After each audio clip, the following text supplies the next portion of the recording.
Barsi, esse aqui é um quadro muito importante, né? Porque a gente estava falando aqui um pouquinho antes, você falou que as pessoas muitas vezes precisam de referência, tá? E não só de preço nas ações, mas referência nos investimentos. Você é uma referência, né, para muita gente, para mim, para acho que todo mundo que está assistindo de alguma forma, né? Então eu queria te perguntar um pouquinho mais sobre onde você aloca o seu patrimônio hoje, tá? E depois começar a me aprofundar um pouquinho em por que você aloca dessa forma. Antes de começar, eu queria saber o seguinte, fora ações, você tem algum dinheiro hoje que não está alocado em ações? Por exemplo, alguma coisa está alocada em renda fixa, ou alguma coisa para, às vezes, sei lá, te proporcionar liquidez, ou alguma coisa que você acredita por longo prazo?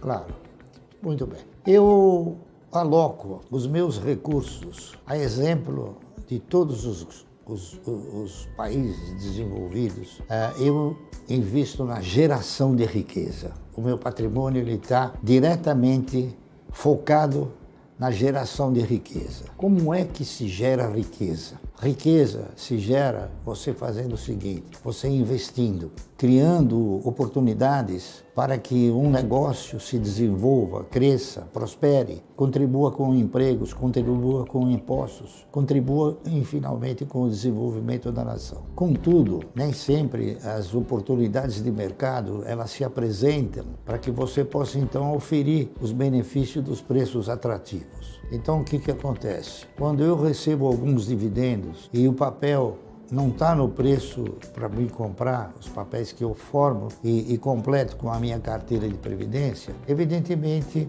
eu não vou deixar embaixo do colchão, porque isso é uma coisa que sumiu da atividade natural. Então, você coloca em uma aplicação de resgate automático. Não existe a intenção de ganhar, existe a intenção de guardar o dinheiro em algum lugar que não seja embaixo do colchão. Então, o que acontece? Esse dinheiro fica guardado na expectativa de consagrar aquilo que eu interpreto ser o mercado de ações no Brasil. Então, o recurso que eu tenho fora do mercado, ele é exclusivamente guardado para a expectativa de operar na geração de riqueza. Deixa eu fazer uma pergunta, aí quando você fala desse recurso, esse recurso que fica disponível esperando uma oportunidade, que está em renda fixa, que produto de renda fixa geralmente ele fica ali? Não, eu coloco um resgate de renda automática. Ele é tipo um CDB, uma coisa assim? É um CDB, não é, Luiz? É um CDB de resgate automático, tá entendendo? Agora eu vou falar uma coisa para vocês que alguém um dia escreveu. Não fui eu que escrevi. Há pouco tempo atrás, teve um cidadão que mandou um e-mail para mim, então ele escreveu assim para mim: Sr. Barsi, para mim, o senhor é uma pessoa que tem a visão de uma águia, tem um faro de raposa.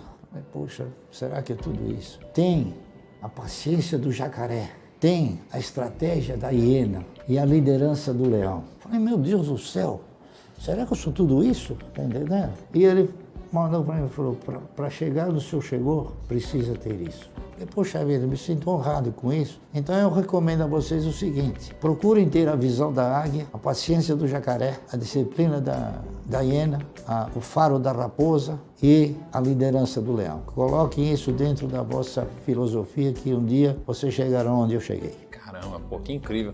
Ô, Barsi, então assim, você tem uma parte que você deixa disponível para oportunidades, né? Porque de fato o seu objetivo não é deixar esse dinheiro rentabilizando a renda fixa, e sim usar para quando aparecer um bom preço para você, né? Se eu fosse pegar hoje, como estão todos os seus investimentos, qual que é a parcela dos seus investimentos que hoje está disponível para oportunidade? Geralmente assim. Olha, é uma parcela que oscila, ela não tem assim... Mas geralmente fica de tanto a tanto? Ela oscila por quê? Porque o mercado, ele é de renda oscilante, de renda variável, não é isso? E nós, então, vamos na razão direta de que essas oportunidades ocorrem, a gente vai acentuando e vai aumentando a posição nos papéis de renda variável que formam a carteira.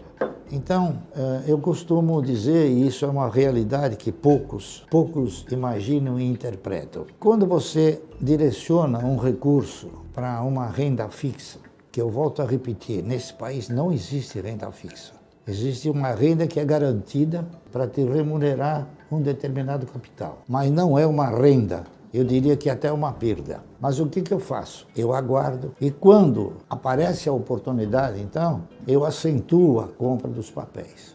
Então a gente entendeu o seguinte, a gente tem aqui um patrimônio, um grande bolo. Uma parte você deixa guardado, não vou considerar que está aplicado, que seria a renda fixa. Outra parte onde você aplica, que é onde você quer montar uma montanha de dividendos que você vai reaplicando, né? E isso daqui vai crescendo exponencialmente seu patrimônio. Eu gostaria só de complementar o seguinte, essa parte que fica guardada, ela é uma parte insignificante perto do patrimônio. Quantos por cento hoje do seu patrimônio está nessa parte?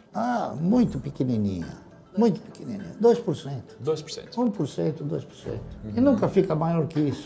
Porque quando cresce um pouco, aí aparece a oportunidade, aí você compra, diminui. Tá entendendo? E aí, nessa parte que está aplicada, tá tudo em ação. Não tem fundo imobiliário, não tem ativo internacional, tá tudo em ação. Não, nada disso. Não está em fundo, não está só em ação diretamente. Ações e títulos. Aí, e títulos. Que ela que administra isso. Ela é craque nisso, eu não sou. Eu sou craque em ações. Em ações.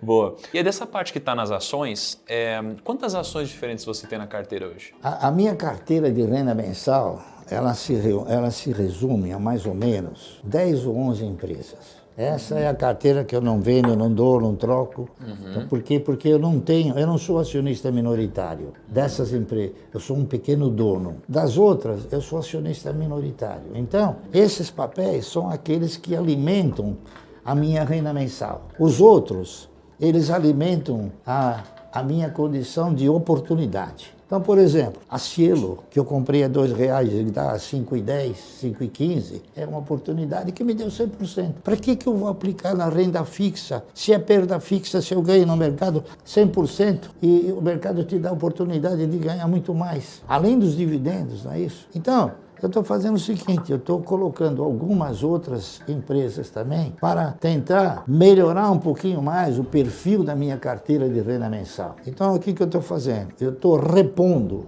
algumas ações, das quais eu já tive, que perderam consistência, perderam referência. Por exemplo, eu comprei ações há 10, 12 anos atrás da Cosan a R$2,70 e vendia R$90. Entendeu? Então, a R$2 era uma ótima referência de compra e a 90 uma excelente referência de venda. Aí o que a Cosan fez? Vou fazer um desdobramento. Minhas ações custam muito caras e elas estão muito acima da mediana de mercado. Então, para que você possa inspirar o cidadão também a comprar ações para elas mais ou menos se posicionarem dentro da mediana. Então quem tinha uma ação ganhou 3 de presente, ficou com 4. Então o preço de R$90 dividiu por 4, então ela veio para R$20. Falei, agora eu vou comprar de novo, porque é um novo ciclo, tá entendendo? Então eu estou comprando ações da Consul e estou montando metas muito mais audaciosas do que aquela que eu montei, tá entendendo? Quando você fala da sua carteira, que você falou que você tem 2 tipos de ações que você considera, né? Você tem as ações que você considera que são empresas onde você se considera dono e aquelas onde você se considera um minoritário. Hoje, se eu fosse pegar as empresas que você considera dono, quanto que elas representam no seu portfólio? Você representa a maioria? Acho que 90%, 80%, 90%. Então, quase de 10 a 11 ações são quase 90% do seu patrimônio. Agora eu estou começando a internar outros papéis para pulverizar um pouco mais e fazer com que as receitas elas possam provir de mais empresas. E aí, quando você fala das empresas que você é minoritário, quantas ações você tem mais ou menos aqui no meio? Tem uma montanha de ações, né? Não é tipo 50 ações, assim? Não. Eu tenho umas ações e algumas outras. Eu interpretei oportunidade, mas deve ter umas 10 ou 15, no máximo, ou 20, no máximo 20, mas é tudo oportunidade. Por exemplo, a Cielo é oportunidade, a IRB é oportunidade. Então tem outros papéis também, por exemplo, eu comprei um pouco de Braskem. Hoje, Unipar é a sua maior posição? A minha maior posição financeira. Não em número de ações? Mas não em número de ações. Hoje, quantos por cento da sua carteira representa Unipar, mais ou menos? Uns 10%, né, Luiz?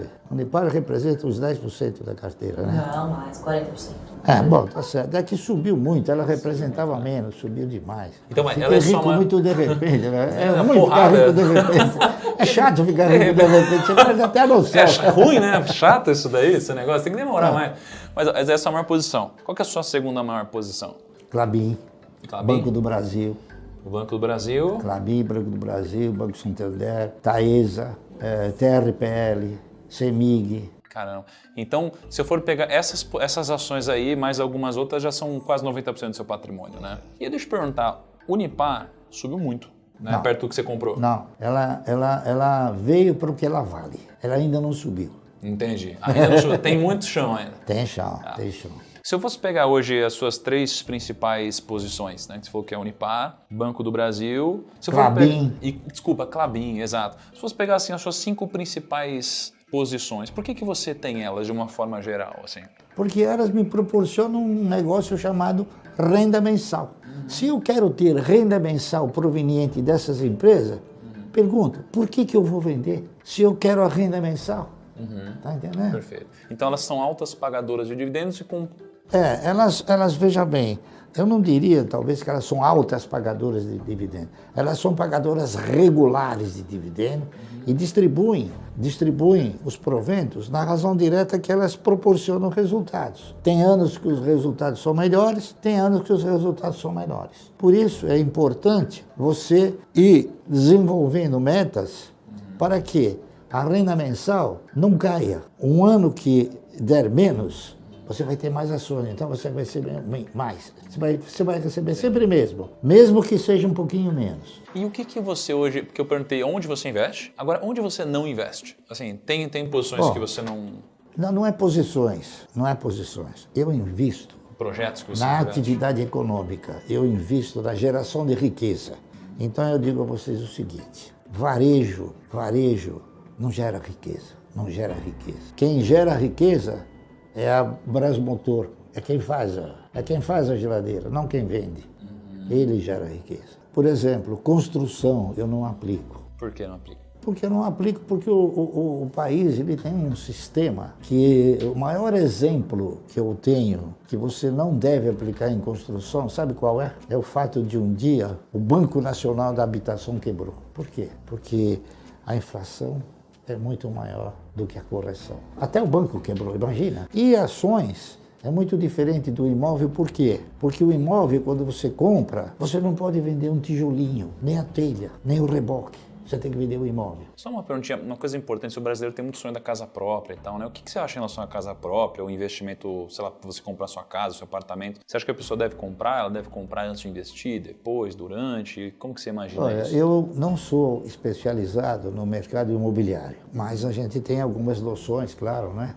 Eu digo aos senhores o seguinte, eu vou contar um negócio que é verdade e faz muito tempo que eu não vejo essa senhora, 10, 15 anos atrás. Quando o mercado ainda proporcionou oportunidades melhores do que está ocorrendo agora, chegou uma senhora que ficou viúva. Ela chegou para mim e falou, seu Barsi, eu moro num apartamento, num prédio que tem 2 andares, tem 6 apartamentos, não tem elevador, não tem nada. Tá certo? Tem 3 apartamentos embaixo e 3 apartamentos em cima. Meu marido morreu, deixou para mim um seguro que era, acho que, 60, 70 mil reais. Eu disse para ela o seguinte, olha, nós estamos numa situação de mercado agora muito favorável, né? Então, talvez possa ser muito mais interessante, ao invés da senhora pegar o dinheiro e comprar o apartamento, a senhora, com o lucro, a senhora paga o aluguel, que era um aluguel insignificante. E ela fez isso. 3 anos depois, ela falou, seu Barsi, o senhor é uma pessoa que caiu na minha vida, não sei o quê. Sabe por quê? Porque eu tinha dinheiro para comprar um apartamento, hoje eu tenho dinheiro para comprar um prédio. E que beleza, né? Fiquei muito feliz com isso. Então, isso não é um exemplo que acontece todo dia, porque o mercado ele não está tão assim receptivo para gerar resultados tão grandes. Mas mesmo numa situação que nem a de hoje, a Cielo deu 100% de lucro. Então, o que eu peguei aqui que eu achei interessante a gente basicamente tem, se for pegar mais ou menos 100% do portfólio, né, você tem mais ou menos 2% que estão num caixa para quando aparecer uma oportunidade, os outros 98% mais ou menos, você divide em 2 partes a sua carteira, aquelas empresas que você se considera dono dessas empresas e aquelas onde você considera um minoritário. Né? Das que você se considera dono, você tem mais ou menos 90% aqui do portfólio, que tem de 10 a 11 empresas, as maiores posições são aquelas que a gente citou, e os outros 8% estão em mais ou menos umas 10 a 15 empresas. Né? E eu te perguntei onde você não investe. E aí você falou, né? Varejo, eu não investo em varejo, eu não invisto em aviação, eu não invisto em construtoras, eu não invisto em, por exemplo, shoppings,